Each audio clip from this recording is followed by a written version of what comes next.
Alright mga bro, let's tackle an interesting topic today. Bakit kailangan ng Pilipinas o ng Philippine Navy ang isang destroyer ship lalo na't wala pa sila nito? At kung maaari nilang makuha ito, ano ang mga benepisyo, at magkano ito magkakahalaga? Tara, usisain natin. Una sa lahat, ang pagkakaroon ng isang destroyer ship ay magbibigay ng malaking dagdag lakas sa kakayahan ng Philippine Navy sa karagatan.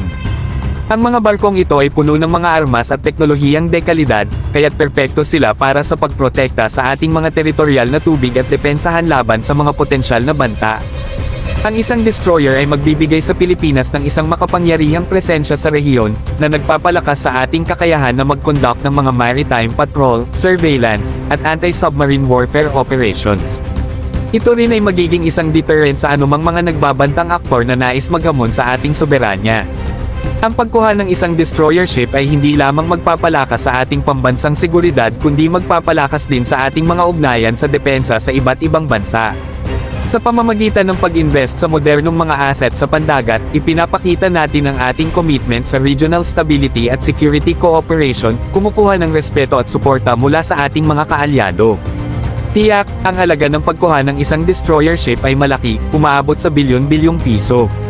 Gayunpaman, ang mga pangmatagalan na benepisyo ay higit na mahalaga kaysa sa unang investment. Sa tamang plano at pagtukoy ng budget, ang Philippine Navy ay maaaring kumuha ng isang destroyer ship na tumutugma sa ating mga operational na pangangailangan habang pinapangalagaan ang fiscal responsibility at accountability.